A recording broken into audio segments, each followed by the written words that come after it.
everybody to the St. Andrews Union Debating Society, the oldest and some might say finest of its kind. Hear, hear.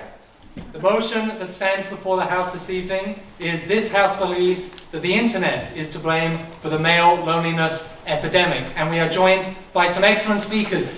There is also an excellent speaker who has had their transportation delayed by the legendary Scottish rail system. Given, of course, that it is slightly raining, we cannot expect trains to run on time. However, that excellent speaker will be joining us in about 10-15 minutes, so do not worry, the debate is going ahead as planned. And so, on the proposition, we are joined by Cara Shepherd and Ksenia Baatz.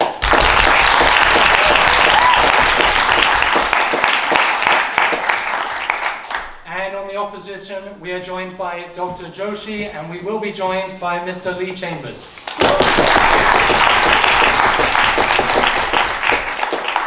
Before we begin the debate, we do realize that there may be some sensitive topics discussed tonight, and so if anybody feels like it all gets a little too much for them, feel free to take a break in the side room we have through there, and the lovely Matilda will come and check that you are all okay. And so, without any further ado, I give the call to the first proposition speaker to start the debate.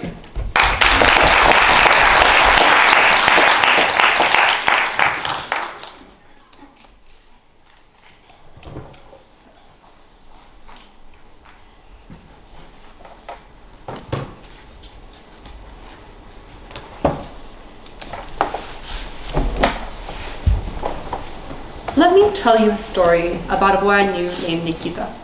I grew up with Nikita in my hometown in Naperville, Illinois, and we went to a two-person Russian school in the basement of a community college until we were about 10. Nikita liked to paint, he liked to read classical literature, study the anatomy of dinosaurs. He and I were always friends, and our families were always friends as well. Fun fact, Nikita once clogged up the sink with paper towels, hoping to flood the school instead of taking a grammar test. Fun fact, it didn't work. He still did worse than me, but it was still a lot of fun. Point being is that we had a good time. I moved to New York then, and a few years later I met up with Nikita again. Nikita still liked to paint, he still didn't like to play sports, he still liked dinosaurs, and he had adopted emo-looking bangs, which were interesting. But now he also liked Andrew Tate. He told me how radical feminists were the reason he was unable to make true friends in high school because of how they poisoned the minds of girls against truly masculine men like himself.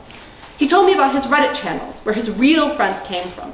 He told me how he wished he could tell people about his loneliness, about his feelings, but there was nobody truly out there who could see or fight for him outside of the guys online who preached the truth. Let us make it clear. Gender norms that have encouraged men to self-isolate are not new. The crux of male loneliness lies in the tension between the expectations of traditional masculinity and the vulnerability that it requires to be genuine friendship. Narratives like boys don't cry, or that to be a bigger man is to set aside one's emotions in the face of hardship, are oftentimes incompatible with healthy coping mechanisms like talking about how you feel with your friends or introspecting about your worries. As a consequence, men are much less likely to confide with their friends or seek out networks of support. So I'm not here to say that the internet has invented male loneliness. Rather, that it has made it into an epidemic by changing the way in which men can seek aid for their mental health and find communities. The feeling of being an awkward teen, or of not knowing how to talk to girls, or flirt, or being overwhelmed by the expectations of being a breadwinner, or having to get a job. These are normal. Nikita would have felt these whether he was born in 2000 or in the 1970s. But what is now new is that now instead of having the spaces where he could find genuine connection, he has the cool glow of Reddit-filled screens, and I think there's something truly frightening about this. So my first point, I hope in this speech to show you that while these gendered norms have predated the internet, there used to be spaces that counteracted these isolationist patterns that have fallen into the cybernetic ether. Male gender norms don't always necessarily frame being emotive as a negative, but rather prioritizing one's emotional well-being as effeminate or shameful. So for example, while it is shameful for a guy to cry when it isn't shameful for a guy to cry when their team wins the World Cup, it might be shameful for a guy to seek out a friend to talk about how losing their job made them feel. This has been reflected in scientific studies, who have found that men are much less likely to seek out social interaction than women. Prior to the rise of the internet, there was a proliferation of easy-to-access third spaces that allowed for men to create connections. If you wanted to watch a rugby match in the past, you were much more likely to go to a pub rather than stream it at home. If you were a young kid that wanted to learn about robotics or art, you were forced to go to your community classes and centers to pick up these skills rather than watching a video online. If you wanted to play football, you had to go to a football club rather than just playing FIFA as well. The physical manifestation of these activities forced people to socialize. And oftentimes they would carry over. The mates you'd meet at the club were the people you would often go to the pub with later on in the night. The trust you would gain from repeated in-person interaction meant that men were much more likely to feel comfortable confiding their feelings in their close friends. While digital equivalents are oftentimes more convenient than their in-person originals, they don't allow for the same degree of socialization. In certain cases, such as learning from a YouTube video, people are no longer required to talk to a real person. In other cases, they still have virtual interactions, such as video games.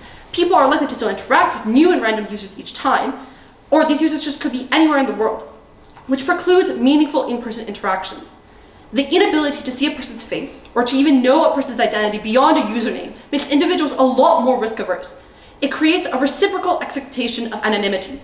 So even if people are willing to talk about emotional things online, because of this veil of anonymity, they're a lot more hesitant to trust their online friends with personal information about the root of these emotions.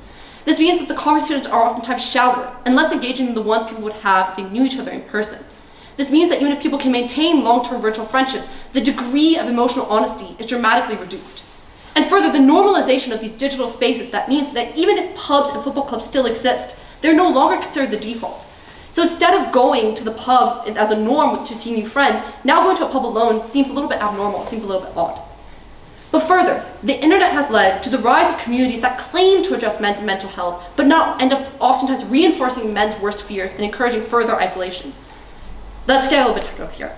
The internet and social media is uniquely apt to creating echo chambers. Social media remains free because they're able to sell your attention and views to advertisers. It is explicitly in their profit incentive to increase the amount of time you spend staring at a screen because this maximizes the amount of advertised content that can be exposed to you. Social media in particular has become adept at doing this through powerful algorithms that weaponize human psychology. In particular, algorithms expose people to progressively more homogenous and radical opinions and communities because they know that when a person is scrolling, if they can play off strong emotions, then the person is more likely to remain engaged. Simultaneously, if the website exposes people to opinions that reinforce their own, individuals are less likely to feel the need to critically engage with the material and are able to continue consuming the content in a passive and comforting way. So how does this analysis relate to the male loneliness epidemic? While there are generally healthy resources for responding to loneliness online, these are often not the ones that are pushed to the top of algorithms. People are much more likely to be exposed to communities known as the manosphere. Well, you might ask, what is the manosphere? The manosphere has its roots in the male liberation movement in the 1970s, which originated as a critique of traditional male gender norms, and the responsibilities laid upon men to be breadwinners and stoics. Unfortunately, a large part of this movement in the 1980s began attributing these norms to feminist movements and claiming that female empowerment was coming at the expense of men's liberty. Modern reincarnations of the movement further patriarchal norms of stoicism and emotional isolationism as bulwarks of male superiority against the supposedly radical and overbearing feminist movement. This is exactly what Nikita was talking about. This looks like influencers like Andrew Tate. Narratives like the red pill, blue pill matrix, which is the idea that the feminists are trying to somehow radicalize you with this blue pill ideology and that you should try and isolate yourself from these women as to maintain your true masculinity. But if you were to look for mental health groups and support groups in the past, in person, you'd be much more likely to access trained professionals or at least people who are seeking friends and community in good faith. Now, people who seek help on the internet are likely to see these new online forums. When people seek help on the internet, they're likely to prompt search engines like Google with specific queries about what they're going through or how they feel. So instead of searching for a blanket term like depression, they might look up, what should I do if I don't know how to talk to girls, or how to make friends in high school? Even if they start with a more generic searches, the sheer volume of data on the internet means that probably a YouTube video or Reddit stream that is more closely tailored to the concerns of the users, and consequently, these are the resources people will gravitate towards. Unfortunately, the minority of these individual tailored resources are created by doctors or professionals. The majority of these are generated by users on social media. At the point at which you start looking for these sources on social media, the media that you're likely to be exposed to is then influenced by the algorithms. This means that when I go to Google to seek help for loneliness, especially if I was a man, then I'm much less likely to access a page that a doctor gives me, and much more likely to end up on a red-pilled Reddit page. So while the manosphere movement is not new, its popularization and subsequent normalization is a result of the rise of the digital spaces. What is worse is the recursive nature of these online communities. Instead of bonding over shared concerns and finding solace in a solution, the algorithm pushes content that reinforces these fears. So for example, people who are afraid that they will die alone in virgins will go online for communities that have similar concerns. But instead of pushing solutions, the algorithm push posts that continue to reinforce and validate this fear because it's the kind of content that maximizes engagement. So you're going online and people are being told, yes, you will indeed die alone and a virgin. These are the people to blame. This creates a paradoxical relationship with these digital so-called male mental health spaces. The more someone becomes ingrained in the manosphere, the more they're likely to isolate themselves from genuine in-person connections. These communities play off paranoia, claiming that mainstream feminists are part of conspiracies to rob men of their autonomy. This reinforces the pervasiveness of these echo chambers. Now this may sound a bit extreme. How widespread could this phenomenon actually be? As of 2023, 1 in 6 teen boys was found to be a fan of Andrew Tate in the UK. His social media account garnered over 11 billion views prior to being banned, and thousands of his disciples have played off his legacy to create their own accounts and blogs. The manosphere media has become mainstream, so mainstream that a kid that grew up in a liberal town in Illinois could also fall into it, could also become radical, and not think that it was radical or misogynistic, just a man speaking his truth. So the manosphere remains so popular because it appeals to real concerns. While it is true that gender norms have historically deprioritized men's mental health, the blame-oriented manner by which the manosphere influencers seek to address this is particularly attractive to the reductionist algorithms social media and websites use. Loneliness doesn't look like a guy spending his whole day in front of a screen screaming red pill manosphere propaganda. It probably looks like somebody like Nikita, somebody who has close friends that are girls, who once seek to but has fallen into the pitfalls of, being a teenager, living in a society where it's just hard and awkward sometimes to make friends. And so instead, they find these spaces online. They often become radicalized. And even if they don't become radicalized, they lose these critical in-person places where they could find this genuine connection. For all these reasons, the internet has made male loneliness an epidemic. I urge you to propose. Thank you.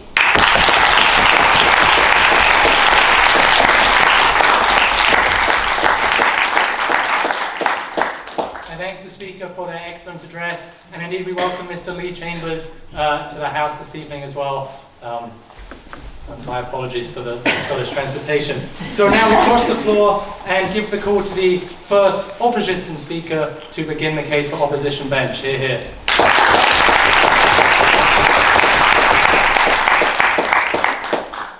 So, good evening, everyone, and it's an honor to stand before you tonight to speak against this motion.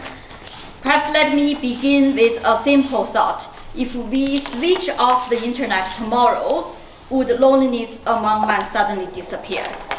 Of course not. Blaming the internet is convenient. It gives us a clear villain, something we can point a finger at.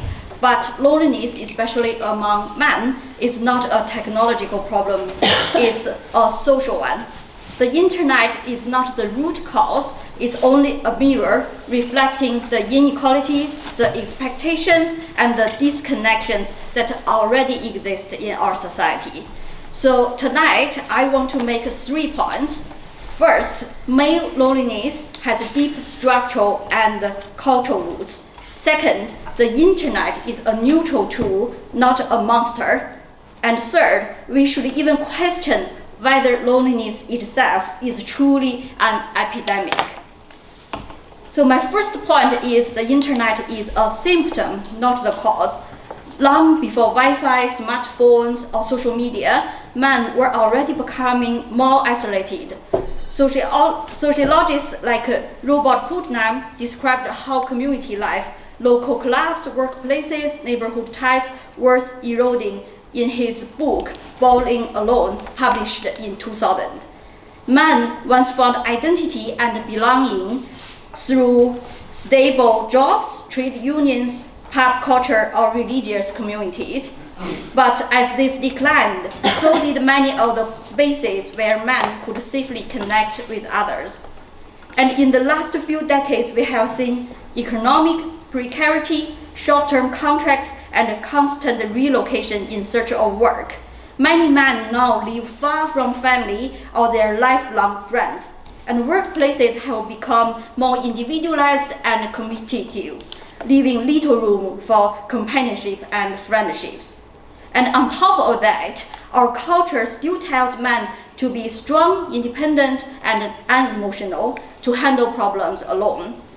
The old gender script says, don't talk about feelings, don't ask for help. And this is not just about masculinity, it also intersects with other types of discrimination. For example, in my doctoral research, I found that racism is associated with loneliness.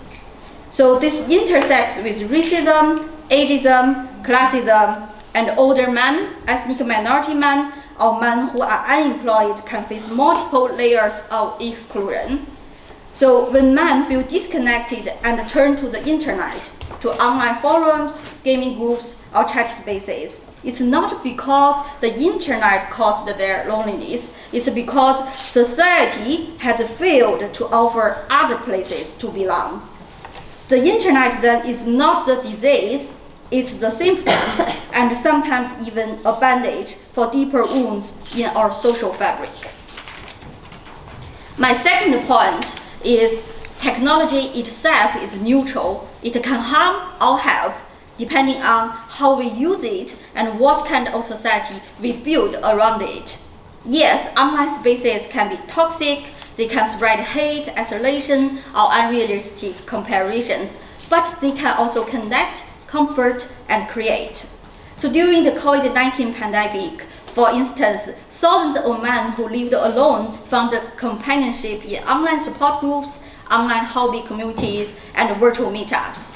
From Reddit's men's mental health thread to Facebook group for new fathers, these digital spaces became lifelines. And for some, online gaming was not just about competition, but friendships. And for others, therapy apps or online peer groups became the first safe place where they could speak about depression or grief. So the internet does not tell people to isolate. It gives them tools, and what we build with those tools reflects us. Blaming the internet distracts us from the real issue, how we choose to use it, regulate it, and support people using it responsibly. Instead of blaming, we should harness it to design more inclusive online space, to reach isolated groups, and to spread mental health awareness, to teach digital empathy. Because when used with care, the internet is not a cause of loneliness, it's a part of the solution. And finally, let's question the phrase, male loneliness epidemic. So the word epidemic implies a disease that spreads uncontrollably, something we would fear, but loneliness is not always a disease. Sometimes it's a signal, a natural part of being human. Feeling lonely from time to time can remind us of our need for connection. It can motivate us to reach out, to reflect, or to grow. There is even a form of positive solitude, time spent alone, that allows for creativity, rest, or spiritual peace. So when we label loneliness as a crisis, we risk medicalizing normal emotions, and when we blame the internet for it, we avoid confronting what kind of society we have built, one where people, especially men, struggle to express vulnerability or find community offline. And then in many non-Western traditions, being alone is not seen as a failure, but as a form of wisdom. For example, in Taoism, the ideal is to live in harmony with nature and with oneself, to cultivate stillness and balance through solitude. In such a worldview, being alone is not the same as being lonely. Similarly, in Hinduism, the final stage of life, called sannyasa, is about detachment from worldly possessions and social obligations to seek spiritual liberation. So solitude is not isolation, it's a path to inner freedom and clarity. By contrast, in many modern industrialized societies, the self is understood through constant social interaction, being connected, productive, visible, and useful. From this perspective, being alone becomes something to fear, and loneliness becomes a public health crisis. So when we call loneliness an epidemic, it reflects one cultural idea of what a good life looks like, one that prizes social connection above introspection. Perhaps instead of rushing to cure loneliness, we would learn from other traditions that see solitude as a space for reflection, renewal, and even strength. So to conclude, the internet did not invent loneliness, it simply revealed what was already there. The quiet struggles of man living in a society that prizes strength over softness, productivity over presence. And it's easy to blame the screen, but behind the screen is a human being, searching for meaning, for understanding, and for a voice. So let us not shoot the messenger, let us listen to what that loneliness is telling us, that we need new kinds of community, new definitions of masculinity, and new ways to connect in both digital and physical spaces. If we are serious about tackling male loneliness, we must look beyond technology and start rebuilding trust, empathy, and belonging, things no internet can replace. Thank you.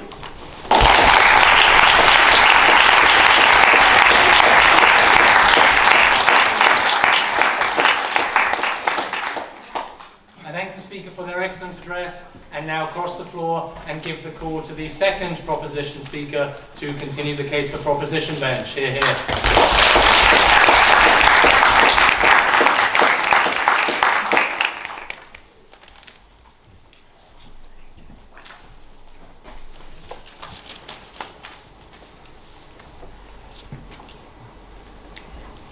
I was really grateful to be asked to speak on this debate because the concept of some male loneliness epidemic has sort of floated around the internet space that I exist on for quite some time. But I've always been slightly confused as to why this has been the subject that has taken on such a cultural obsession. As Dr. Joshi has indicated, loneliness as a concept has been on the rise amongst a multitude of different communities for a long period of time. And this is something that has been exacerbated, continued by the movement online, the erosion of physical spaces like Ksenia talked about, the erosion of community coordination. And so when we know that to be true, the concept of a male loneliness epidemic is something that's always sort of irked me, because I've always been unsure as to the reason why we're focusing on the male experience here. I've worked with elderly communities accessing social services whose capacity to access said services has been drastically reduced by the erosion of community and physical spaces.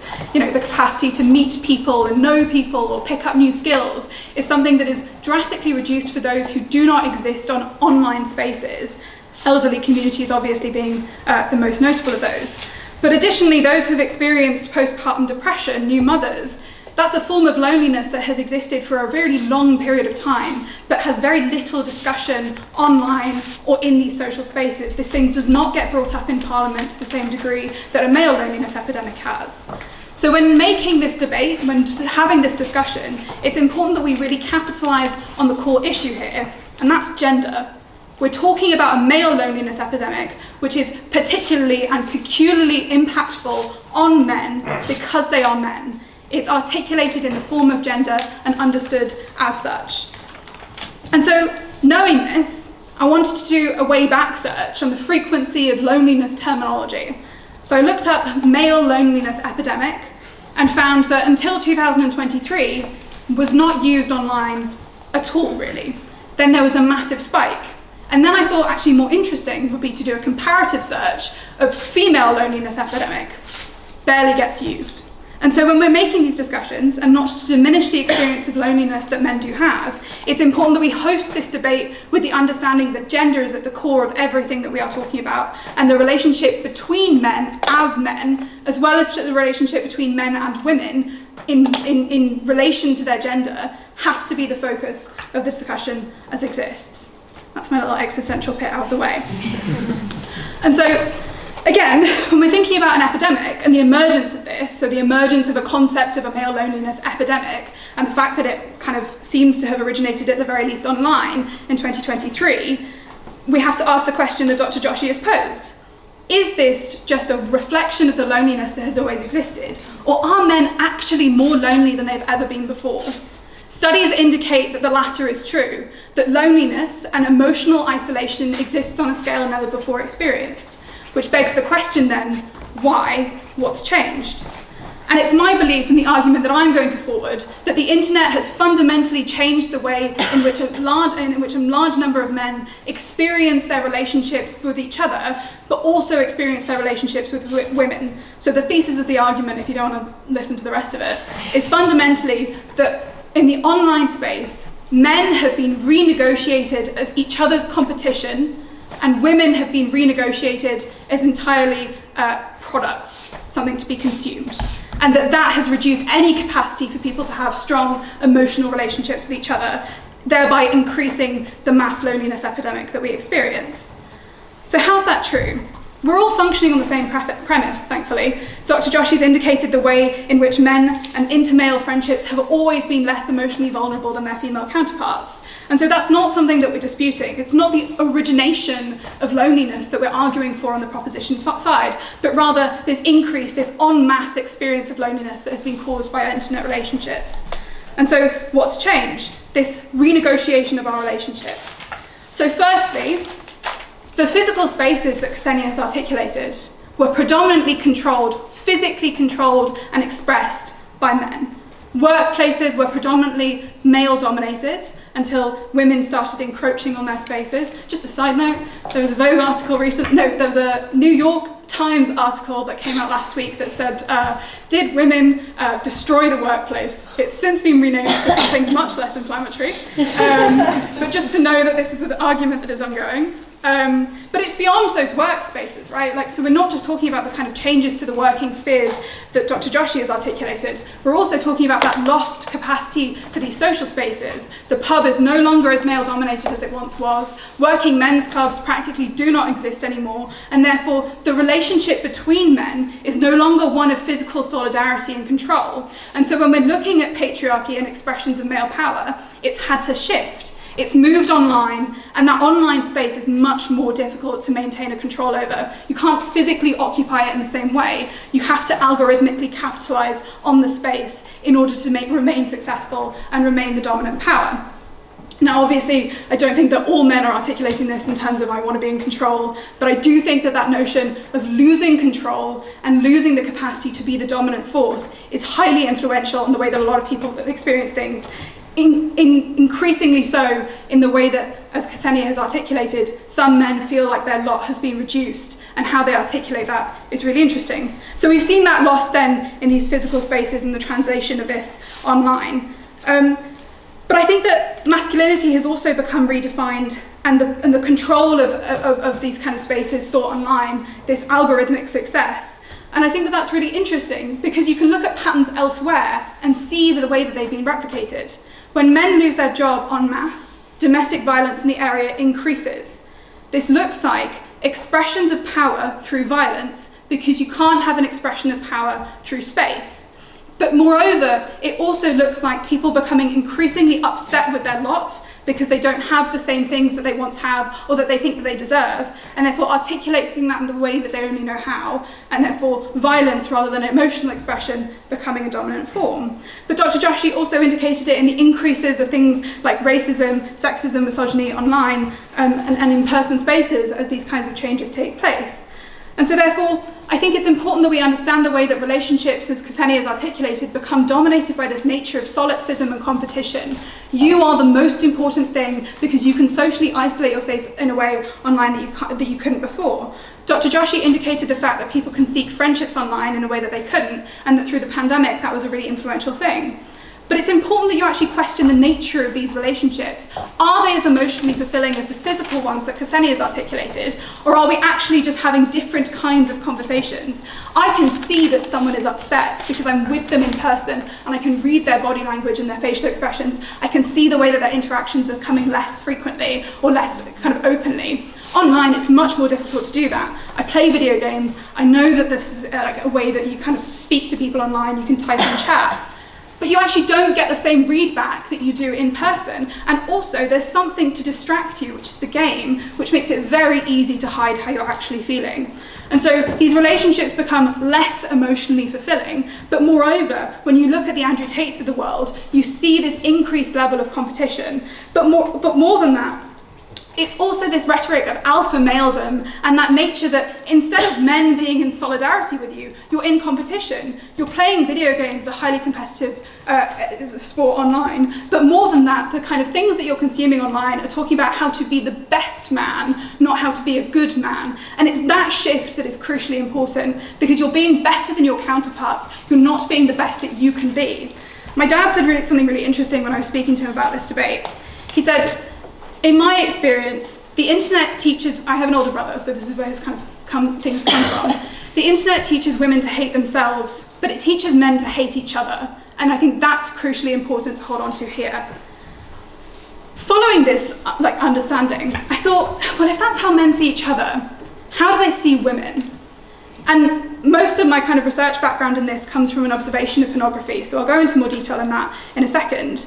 But men have always viewed women as being their long-term kind of emotional fulfillment. And so they've always been providing this emotional labour. But the internet has increasingly perceived women as commodities that can be bought in part and sold. This looks like artificial intelligence developments seeing women be consumed as pornography without their consent, because you can generate pornography of women with just a photograph of their face. But also, it looks like this increasing availability of easy-to-access pornography that has only been possible because of the internet. Before, you would have to physically go into porn stores and buy magazines, whereas now it's in your bedroom on your phone as soon as you want it, whatever kind of pornography you want, with zero judgment from outside sources, because you can just access that as and when you need. I know that there's restrictions in place now, but they're really easy to bypass. But increasingly, actually, pornography also targets younger and younger audiences, shifting their relationships with sex and women at younger age and therefore in more formative capacity. And so it's really important, it's really important, therefore, that when we see this shift, women are no longer perceived in their relationship and their capacity to give emotional labour, but their capacity to fulfil whatever desires are wanted as and when they're wanted, therefore commodifying them and changing that relationship. So men's outlets for emotional vulnerability is reduced amongst each other by definition, but also their previous outlets, their previous labour, is no longer available to them in the same way that it was before. So therefore, I think that it's obviously true that the internet is the cause of male loneliness, and I think that it's most clearly articulated when you look at it in patriarchal terms.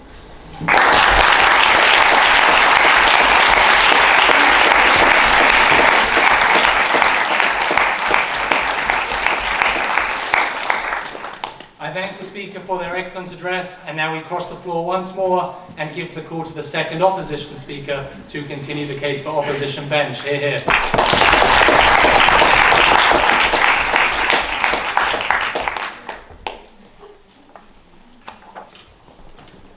It is an honour to be addressing you all today. When selecting to join the debate today, I had an interesting moment as someone who spends their life looking at the impact of online harms on young boys, as someone who looks at the impact of chatbots on how we form communication styles and relationships. To stand in opposition of the internet is interesting within itself. When looking at what we are proposing itself, the internet itself is a vast being, from dark depths of despair to sparks of inspiration. To blame a network that has potentially created opportunity but also created harm, to blame and put responsibility upon that, given what it actually is and where it exists, is a challenge in itself. And, as other speakers have highlighted, I find significant challenge with the term male loneliness itself. Why we gender something that all humans experience, and why when we look at statistics, that increases and has elevated for a range of groups across society, and why that in itself has always been present even when technology has been relatively absent. So I see loneliness as a complex issue. I don't particularly like the idea that we have to frame it through a gendered lens, because I believe that could be weaponised in a variety of different ways, creating unhelpful conversations, but also taking us away from where the challenges and the opportunities to make a better human place may lie. Because it is a complex issue, it's also significantly deep-rooted, and there are social and cultural dynamics that interplay and lead us to a place where loneliness is a potential and might well be present. And it has, as I said previously, existed independent of the very technology that we have at our hands today, that in so many ways has the potential to create change, but depending on where it is designed, how inclusive it is, how safe it is, will not maybe meet that potential. In terms of what I want to bring from a perspective sat where I am today, firstly, a significant amount of my work is around the socialisation of boys in our society today, but also the socialisation of boys for a longer term period, even to the point of thinking about how boys were socialised before I was born in the 80s. That socialisation has always been an interesting shaping experience. For all the sensationalism we have in the world today around boys' lived experiences and how boys develop, I have sat with boys in educational settings and seen a wide variety of perspectives, a wide variety of shaping influences, and a really deep, caring nature that they have gradually be eroded away by what society tells them they have to be and does not give them the space to explore who they actually are. Those norms are stuck upon young children, both boys, girls, and people of all genders from such a young age, from the point where they can start to even perceive the world. And quite often, parents, educators, and those who they come into contact with continue to shape them. That shaping, especially for boys, is to suppress emotion, apart from an allowable emotion of anger, is to reject intimacy unless it's 100% on their terms, and intimacy from other males. That's a conversation in masculinity that very few people are actually truly willing to have. But that lack of intimacy will always leave them vulnerable to achieving the deep friendships that will not have them drift towards tools that offer them that in a shortcut and simple way. But also thinking to the men and the provider focus that we continue to have and continue to propagate in the world today for a variety of different sources. When I think about the research that we've done with boys, 72% of those boys have only one person or know people who truly know who they are and know them for who they are. And we still live in a world where 86% of men said that being a provider is a core part of their manhood. And what does that do? They overwork, they don't prioritise deep connection, they don't prioritise connection to anything, and then they are left feeling disconnected, and that causes many issues, of which all of a sudden a product might seem quite interesting. I sat in front of a 15-year-old boy 2 months ago. He told me he didn't need any parents, he just needed emotionally available adults in his own life. That's what he wished for. Secondly, the societal systems that we live within today. Those societal systems have been built, those societal systems sit in webs around us. They drive disconnection. They thrive on things being disconnected.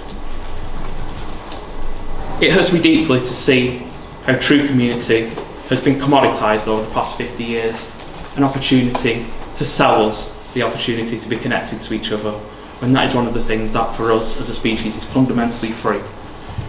Individualisation weakens our bonds between ourselves. There's a point where people don't even know the people who they live next to anymore.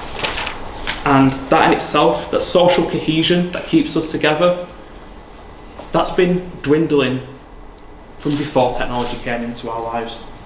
If we look at times in the 80s and 90s where we started to lose our collectiveness, started to lose our ability to come together, we were shaped very early It was the 80s where we were all told that we were to be socially mobile, we were to be competitive, we were to make financial choices, and we were to suddenly become better as individuals, owning things, attaining things, and consuming things to make ourselves happy.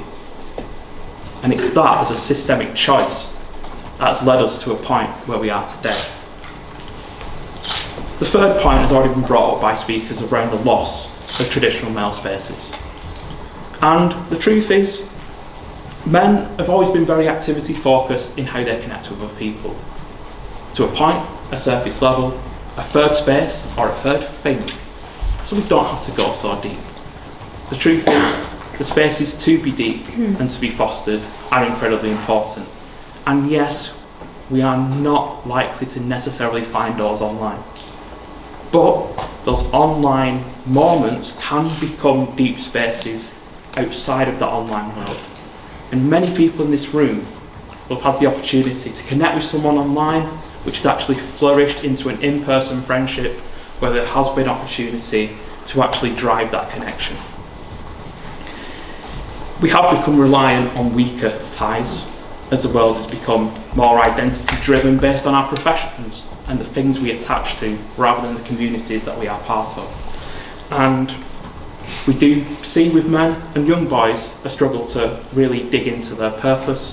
What is their meaning in a shifting world? Yes, they have agency to shape that meaning. And yes, there are suddenly more young people engaging back in the very hobbies, religious groups, in the places where you can actually connect with other people, be part of something to share values, but also to explore difference without falling into a place of division and not being able to have dialogue. The last point I want to make before summing up is when we talk about loneliness, we have to appreciate how economic loneliness is. Loneliness is driven by hyper-capitalistic systems because if they can forge it, they can sell solutions to this. And even before technology drifted into our world in such a pernicious way at times, we had rent a friend. We had solo travel packages. And now it's even more prevalent because you can get a robotic pet. But for all technology's use cases, both potential for better and potential for more challenging, I stand here today to say technology itself, if you look across research and don't cherry pick studies, you actually see there are potential use cases that can work to challenge some of the core concepts that are driving isolation in society today.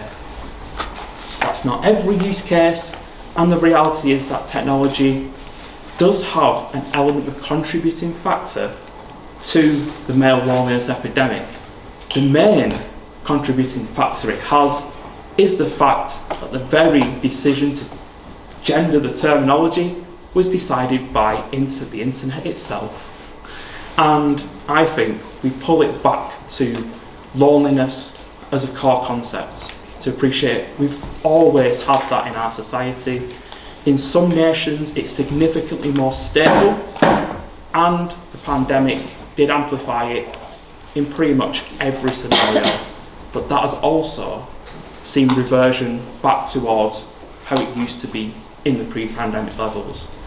So, for everyone in the house, I want you to consider that technology, a contributor it is, but fully to place the blame upon, it is not. Thank you.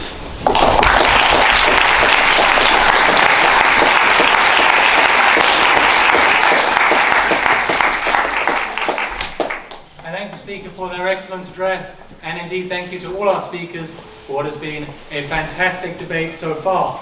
So it is now time to open up the debate to the floor, which means you in the audience.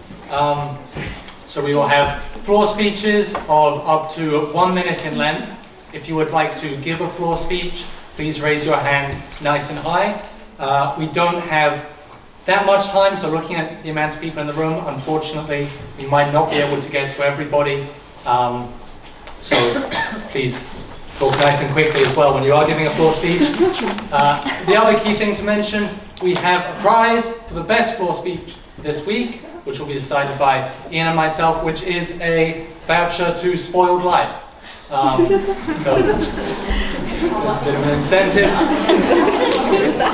The other thing worth mentioning is that we have minute books going back almost 200 years, recording the content of our debates and recording the content of floor speeches. So please do state your name nice and clearly at the beginning of your speech if you would like to be entered into the minutes, and we can record you and make you part of the history of the UDS. So without any further ado, do we have any speeches from the floor? Yes. For the minutes, my name is Madeline Abinale. Okay, so I just have a few things to address really about opposition side.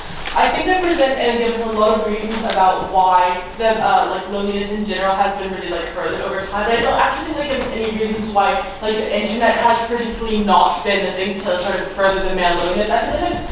Also, they sort of talk about how it shouldn't be gendered, but I think because we are talking about the male loneliness epidemic, it sort of has to be gendered. It is very gendered, and also this is quite a new thing. So we can talk about loneliness going back several decades, but I think sort of the male loneliness epidemic sort of just came to be about in the past few years.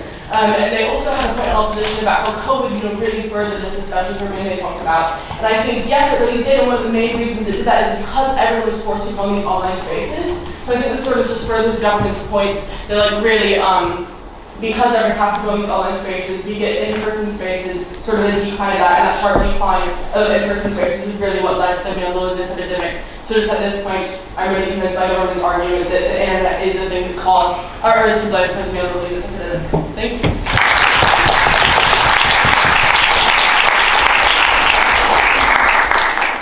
Any further speeches? Yes, in the front row. My name is Colin Young.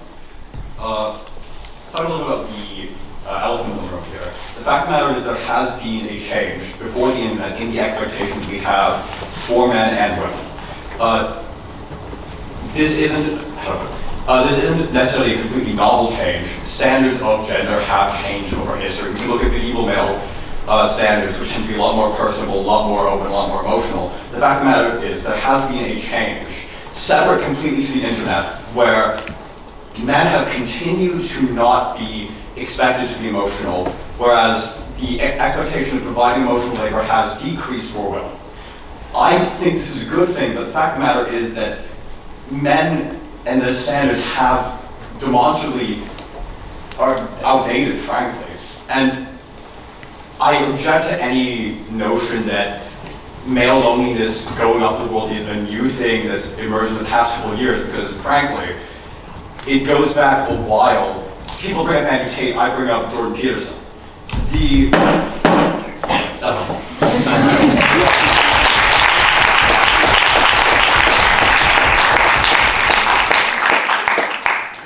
Speeches in the middle. So, my name is David Kearns for the minutes. The proposition has mentioned the manosphere and the spread of the internet as a potential part of the reason for the male loneliness epidemic. And I don't disagree with this, but I was reading an article recently about how young men are becoming increasingly conservative. They're not just becoming lonely. And they're turning to figures like Jordan Peterson, the previous speaker mentioned, and also Charlie Kirk. And they're not just turning to misogynists like Andrew Tate, they're also turning to more moderate conservatives. And whilst I agree that the manosphere is partly to blame for the male loneliness epidemic, I was wondering if the feminist movement has done something wrong as well. So there has been a shift away from traditional gender norms, and there's a lot of talk about the negative aspects of gender norms. Sorry, that's time. That's time. That's time, sorry.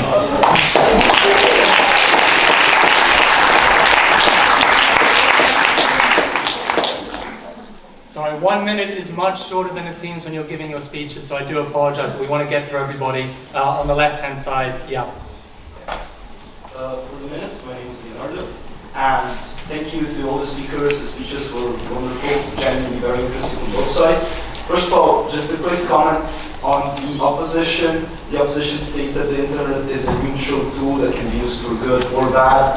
I don't entirely agree. It does have algorithms that are inherently biased and push people into echo chambers that may or may not be bad to male loneliness. So it is not an inherently neutral tool in its design.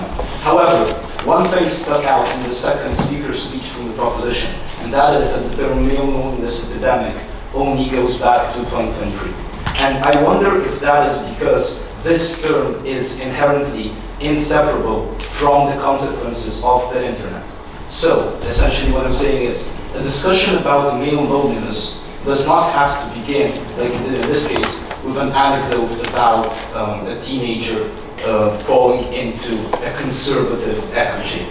I believe the term male loneliness epidemic itself is engraved in the idea that the internet is making young men more conservative.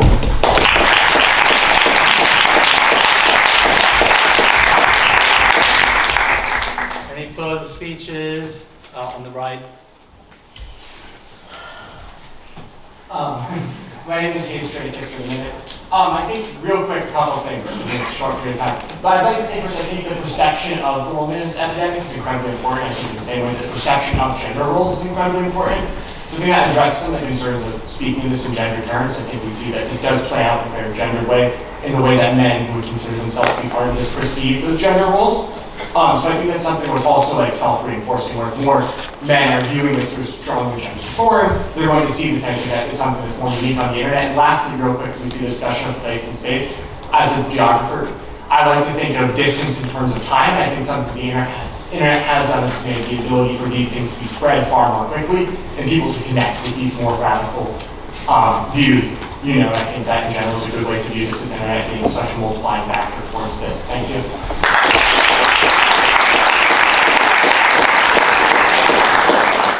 Further speeches on the left. Yeah. So I had a couple points, or my name is Varish for the minutes. I had a couple points for both opposition and proposition. So particularly on opposition, I think like the two main points I was able to understand was that loneliness is not like unique to the internet, and that loneliness can also, or not like being alone or being in solitude can also be positive. On the first point about how loneliness like has existed in perpetuity, I don't understand how that argument sort of tackles proposition's argument that the internet has sort of created a new idea of loneliness. I think it'd be interesting if opposition sort of came and attacked proposition's points on how like the internet has changed the way that loneliness is like being active or is happening in men. About the point about like how the Eastern cultures like have like better ideas of being alone and being in solitude and how that can help you. Again, I don't understand how that applies to this specific debate, as it's sort of like focused on a male loneliness epidemic, one that's not specified on like Eastern ideologies of thank you.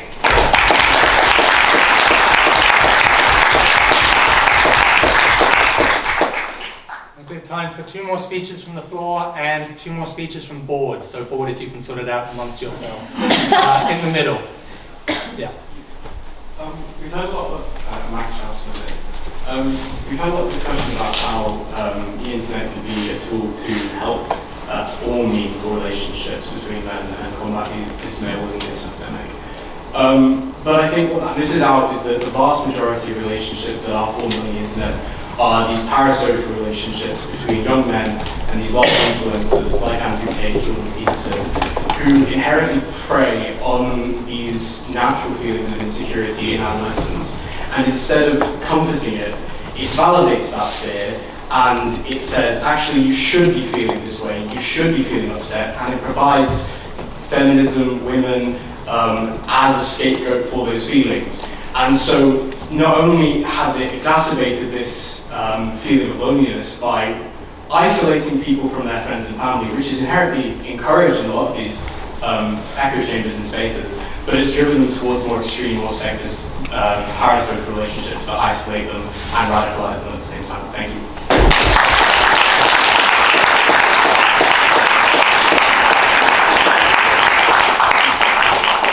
Any further speeches? Yes. Yeah. I'm Tatiana, and I think it's caused by the internet because I think the concept of the male loneliness epidemic is a very much modern term because as Deluze said, loneliness is not new, it's not unique, and in the argument of Betty Fried and the feminist speak, women who be subject to loneliness under the expectation that they should isolate themselves, provide for their family, have children, and due to that they don't socialise as much with friends and don't have the same physical spaces that men had in the past. And so now, due to changing roles of men and women in society, women it's sort of they're going into the men's spaces, and so men are the spatial power that they have. And the internet has named this a male loneliness epidemic, when loneliness for women, that could have been a pandemic in the past. But yes, I think it's a sort of internet concept. Thank you.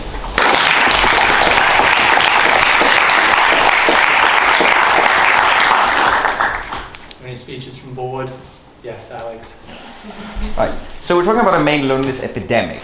So we're talking about something that's sporadic, something that spreads, and something that has pernicious symptoms, such as antisocial behavior and views. Rings any bells? I guess. Alcoholism, not anymore. Used to be. Violence, misogyny, and so on and so forth. So how does it differ today from, say, the lost generation in Europe in rubble in the late 1940s, early 1950s, Russia and Eastern Europe in 1990s after the fall of communism? And I would say that what we used to see is that such a thing spread in societies that were in economic despair, and generally speaking, the society was in a period of decay and collapse. And I think what is very unique today in Western societies is that now we see these sorts of behavior in societies that don't exhibit these characteristics. I mean, sure, our society and economy are not flourishing, but we're not talking about conditions of despair that we used to see and that we have seen. And I think that change has been brought on by the internet. So yes, the male loneliness epidemic, as we've seen it in the West, the internet is to blame. Thank you.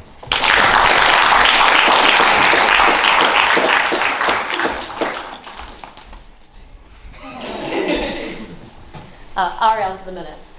I would just like to kind of go back to the term male loneliness epidemic and why I think it's important that we acknowledge that loneliness is a thing affecting our entire generation and a variety of ages and gender groups. How it's affecting men is particularly important, and that's because men, I argue, do not have the tools and are socialised to not have the tools, and therefore are more likely to engage in unhinged social behaviour that's going to negatively impact us. I think the male loneliness epidemic is a birthing pain of moving into a new society that's more gender equal, because it's a situation in which we're seeing men go from being expected to be providers to being asked to be socially and emotionally available. Why I think I would like both sides to actually address why the term male loneliness epidemic has taken grip, which I think Proposition has done so far, because while loneliness is a problem, there is a particular reason why it's alarmed us all so much in how men are responding, and how a lot of us don't know how to communicate that through to the male community. So could I please get more from both sides on why this is a term the debate's chosen, but beyond just being an internet fad? Thank you.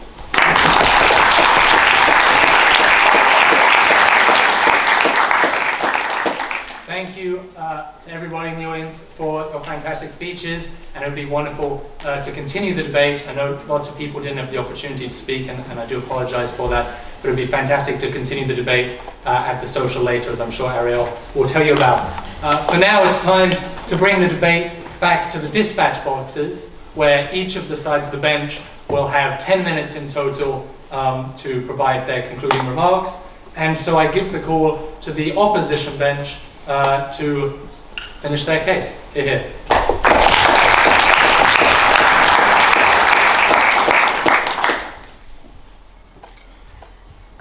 Thank you, and I think I had heard passionate arguments tonight, but I think I still firmly believe that the internet is not to blame for male loneliness. And I think the proposition told us that the internet is to blame, especially from the gender perspective. I think it is important, but it's like one dimension of complex intersectionality. We should also consider things like the classism, racism, other dimensions of our social identity imposed by our society and the culture. So I think like male loneliness has deep social and structural roots, and the internet is merely a mirror of this kind of deeper social fractures instead of the root cause of it. And then the proposition side told us that men lose real-world friendships and they shifted to online ones. I think is like it is the erode of offline social spaces, push men to online world. But we should also remember that for many men, the online space might be the only space left when they can still speak without fear and judgment. So I think the issue isn't the internet, it's the absence of trust offline. And then also about whether internet is a neutral tool. If we think it is not, so I want to ask, are we going to stop internet? So I think the better question we should ask is that how we choose to use the internet, to regulate the internet, and how do we build inclusive online spaces for both men and women. So I think internet connects as much as it isolates. And the last point is that I think calling loneliness as an epidemic reflects a fear of solitude where modernized and institutionalized society believe it might challenge us to think whether it is a universal truth. So if we put the plug on the internet tomorrow, we don't solve loneliness among men, because what men truly need is not fewer screens, but more understanding and connectedness, both online and offline.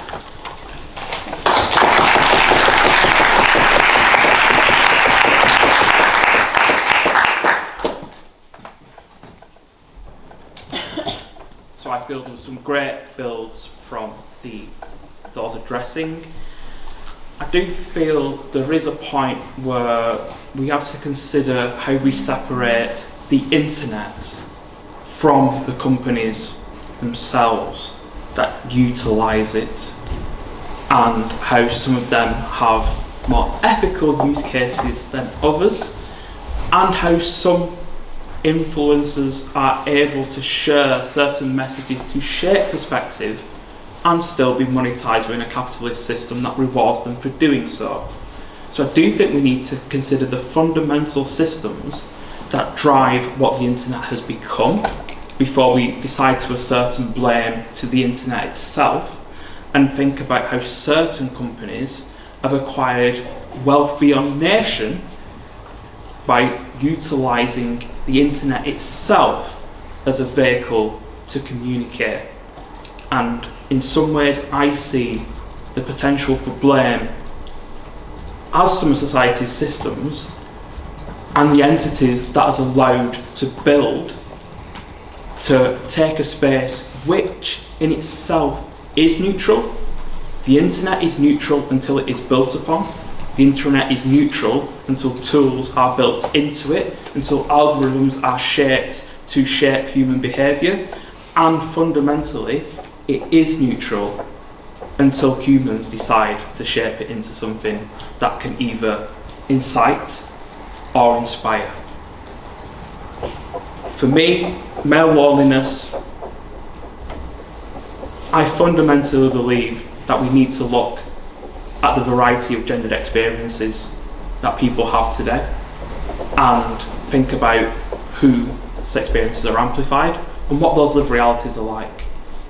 Spending a lot of time listening to men and boys is very interesting given that my pathway into this work was listening to women and girls, and to be able to see the measurements across, but also the differences in experience and how those have been shaped, not just by the internet, but by how they've been brought up, where they've been brought up, the adults they've listened to, who they trusted and who they believed, and the media that's not internet based that they have consumed.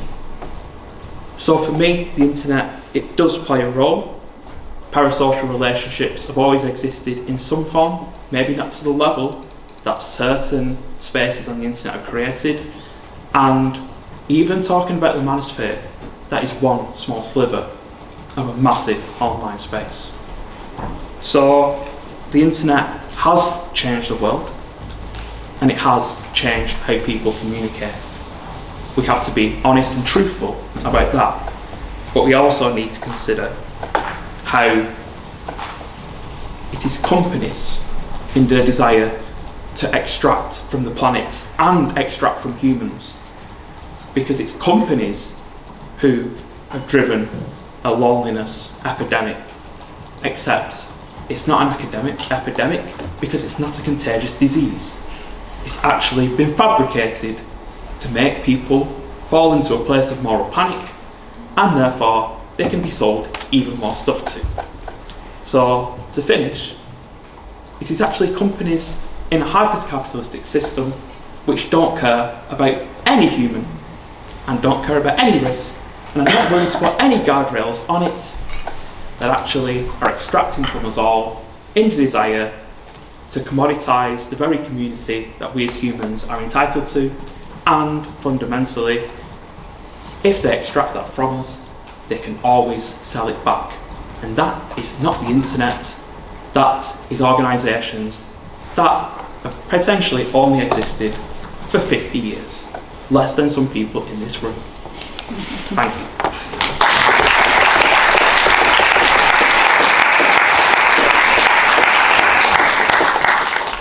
I thank the speakers for their excellent reply and invite the proposition bench to conclude the debate. Hear, hear.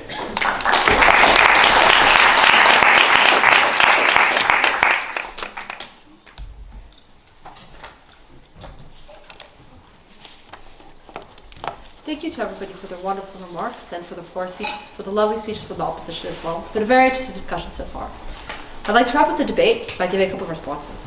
For the opposition to win, I think they need to prove one of two things. Firstly, that there has been no increase, and hence the internet, that this is not an epidemic, that is new. The internet is predated the internet, and this has not happened. Both sides have agreed that it has increased, that there is some form of a new epidemic. The second way, their second path to victory then, is to prove to me that an alternative reason that the internet has led to this epidemic. Let's look at a couple of the reasons they give us and explain why these are actually just simply manifestations or have been supercharged by the internet. Firstly, we hear from Mr. Chambers the idea that consumerism is the reason why we see this commodification of loneliness, the selling of it as a form of, for example, social isolationism. But I would argue that this unique form of consumerism has only been able to occur once we have digitized consumer spaces. That's to say, in the past, when you couldn't readily access things online, it was a lot more difficult to hyper-accumulate the amount of products you had. It was difficult when you didn't have Amazon, Temu, all these other sources to simply buy into things that could entertain yourself. It would just be significantly more expensive, firstly, to produce things when you couldn't contact a manufacturer across the world and produce things cheaply in a sweatshop factory. But secondly, it was a lot more difficult to access cheaper products. The point being is that consumerism has oftentimes actually increased in tandem with the rise of things such as targeted advertisement, with the rise of things such as websites that work, as I mentioned in my speech at the top, to particularly farm your attention for these advertisements, which is again what fuels the backbone of this algorithm. So yes, Mr. Chambers is correct. It is a profit-driven incentive that leads to these algorithms being so pernicious. But it is because these algorithms are able to be so pernicious that they have been able to capitalize and manifest such a toxic version of the male loneliness epidemic. Secondly, the second cause that we see is a loss of in-person spaces such as workplaces, such as accepted. This is especially brought up in Dr. Joshi's speech. I also think this has been driven by digitalization. For example, when you make it easier to communicate across long distances and spaces, it becomes a lot more compelling for businesses to then become more profitable by cutting in-person workspaces, making them further away from your home, encouraging you to isolate at home and to work online instead of going into work. This is a critical example of how, for example, it has actually been the cybernetic age that's led to the way that in-person spaces have become more lonely. I mentioned this also in my speech. In the past, it might have been the norm to go to the pub. It might have been the norm to interact in these community centers. And even if these things continue to exist now, the fundamental way we view them and the chemistry of how we think these are normal has changed because the internet has normalized it. Why else has the internet been to blame for the erosion of these in-person spaces? Well, firstly, convenience. Secondly, the internet seems to appears to be a lot more scalable. That's to say, when you're now forming a club, you're much more likely to want to form it online because you see this as a way to reach a larger audience. So in the short term, it appears more appealing, but in the long term, we actually think that this leads to worse forms of connections and worse forms of community building, which is why I don't think the communities that you do get online are sufficient places for the ones that have eroded from the status quo. But finally, I want to address one of the questions that was given from the center, which I actually think is very valid. The idea that the internet has actually led to a rise in normalization of feminism, and how that in some ways this has actually also further isolated men. I think this is actually controversial, in some way a valid point. Allow me to explain. What has happened with the internet is that we have had a dichotomy within the expectations of men's ability to access resources and the reality of how they've been able to access resources. When you see liberal spaces online, oftentimes you'll see articles such as, for example, men deserve to have the male loneliness epidemic. We've solved the male loneliness epidemic. It is something that is degraded and it is their fault. These articles are based on the ad hoc idea that because we have things such as digital therapists, because we have things such as oftentimes a very liberal canon, especially on social media, that it is already normalized for most men to be able to communicate their emotions in a free and accessible way. Unfortunately, this is a westernized narrative, and this is not reflected in the majority of communities outside of very privileged and few, particularly urbanized areas in the West. But the issue is that this is the narrative that is misrepresented on social media. So when you're a man, and you're online, and you see this narrative that's telling you should feel already comfortable, but then you're in your town, you don't feel comfortable to tell people about how you feel. This creates a further sort of guilt tripping, where you're being told that you should feel okay to already tell people about how you feel, but you don't have the capacity or the tools to do so in reality, which further leads men to actually self-isolate.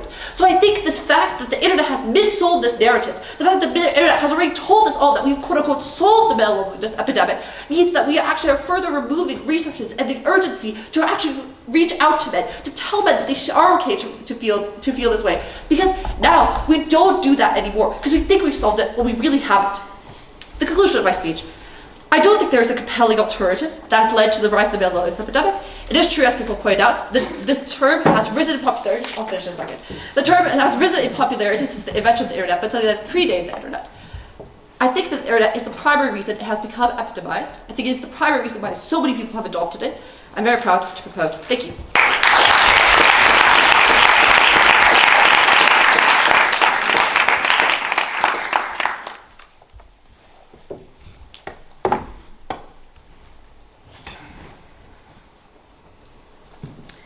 I think it's nice that the proposition and opposition side in many ways seem to be coming at this debate from quite a similar position. This is a negative phenomenon not isolated to men.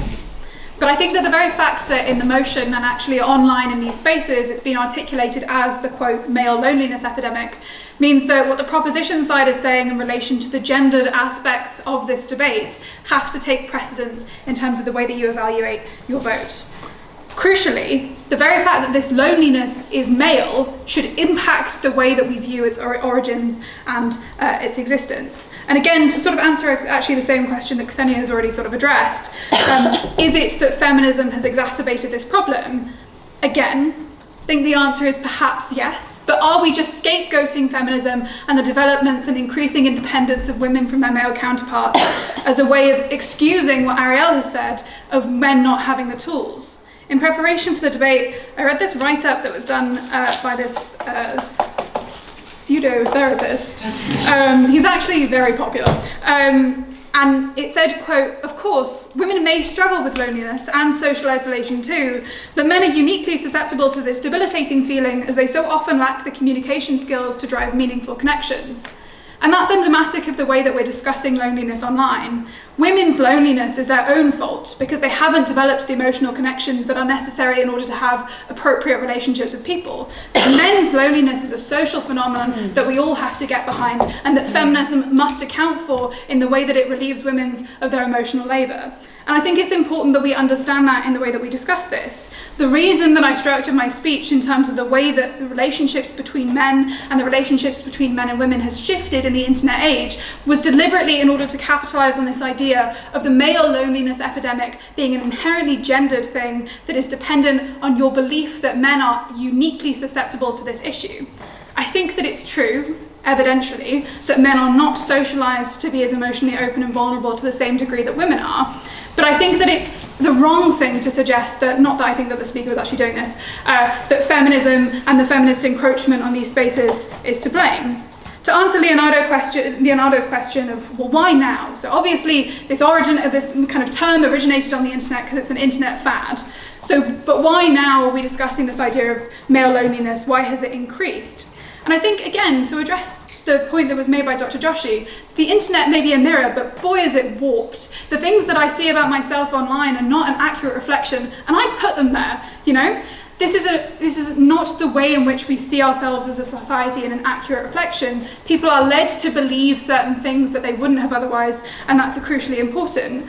But also, actually, to be cynical, as is my way, I think that the reason that this has taken such a cultural obsession is because men have previously and currently are the most enfranchised group in society and are experiencing a social harm that is causing them unique distress in a way that has never been experienced en masse before, except in the articulations that Alex made about the lost generations. And so the reason that this has captured attention and that people care about this is because it's men who are experiencing it.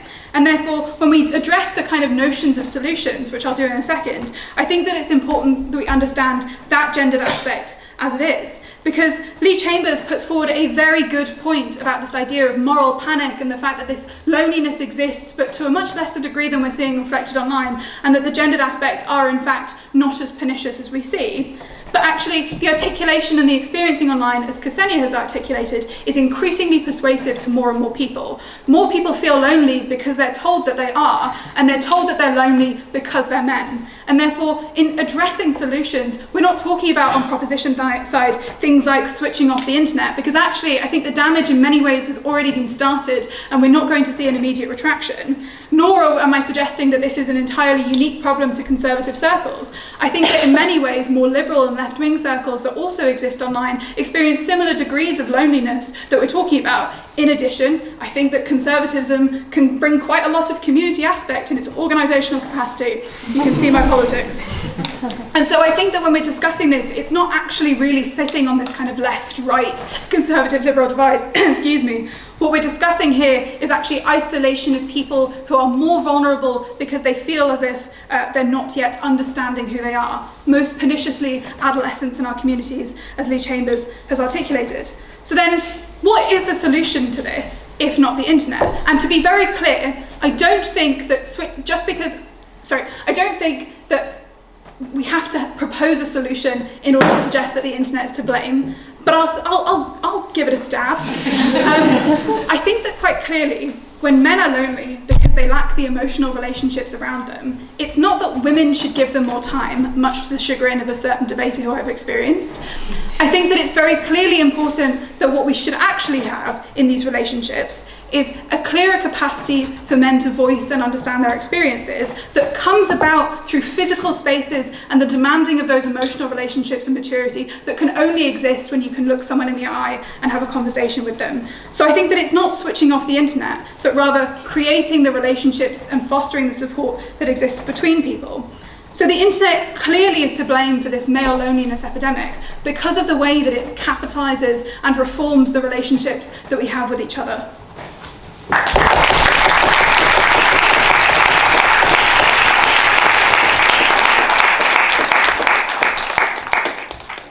Thank you to our speakers, and thank you indeed to all members of the House for what was undoubtedly a fantastic debate this evening. So it is now time to call the House to a vote. I found out recently that some people are not voting. Unfortunately, we base our attendance numbers on counting the votes. And so please do vote for one of the options. The options will be aye, as in you side with the proposition, nay, if you side with the opposition, or you can abstain, but abstaining is a third vote, and please raise your hand if you would like to abstain. So, without any further ado, please raise your hand nice and high if you side with the proposition, that is, if you do believe that the internet is to blame for the male loneliness epidemic.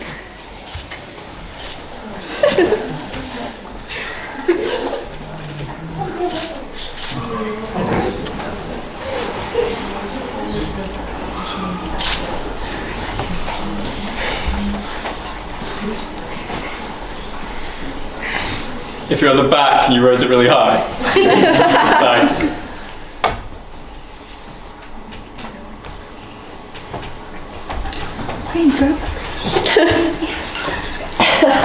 They won't look so cool.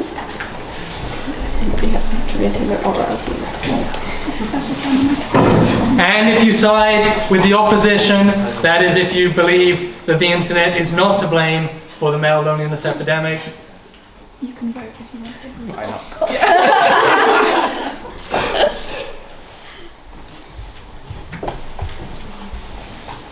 And any abstentions?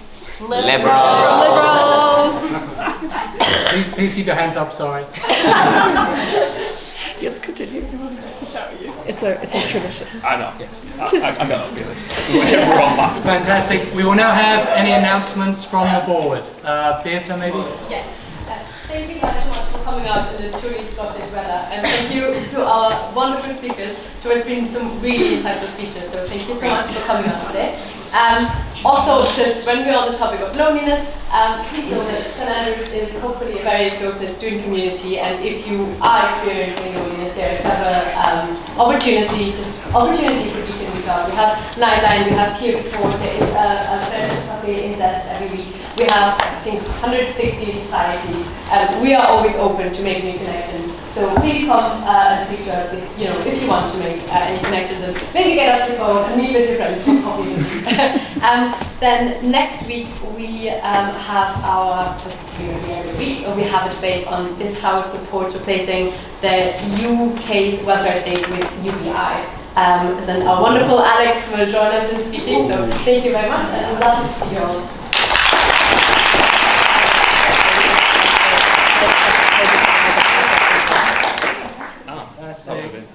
Ariel? An interesting conversation. Hello, it's me again. First of all, if you cannot tell, we still have our ball going, which is this Saturday. And if you've not already bought your ticket, you're really missing out because wristband collection is tomorrow and we're down to our last few tickets. But besides that, if an ostentatious affair you've already signed up for, you're about to sign up for, the debate, you want to talk about it more, you want to socialise and not feel lonely, we will be going to main bar afterwards. And don't worry, I'm not as scary as I see. The shoes only make me slightly taller. So please come along and have a chat. It would be great to see you all and continue this conversation with a drink in hand. Thank you very much.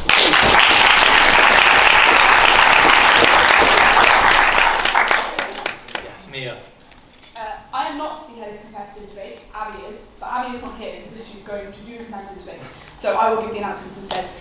If you very much enjoyed what you saw at this debate, as I certainly know that I did, and you would like to give it a shot yourself, we run novice training sessions on Wednesday afternoons from 2 to 5 p.m. on the top floor of the Union. Please drop by at any point, it's a really great time. We've got a lot of our people who are coming to watch this debate come to our novice trainings, and I hope you can agree that it's a really welcoming space to people, so please come along if you want to give it a shot.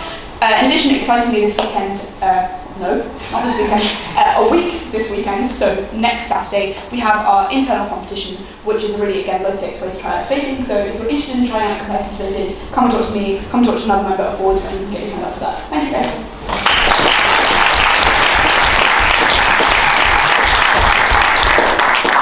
Any further announcements?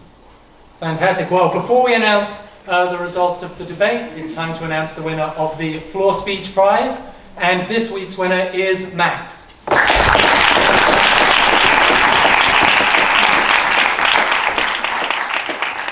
Please come and get your voucher as soon as we wrap up. And now it is the time to announce the results of the debate. So the ayes to the right are 67, the nays to the left are 12, with 10 abstentions. Therefore the ayes have it, the ayes have it.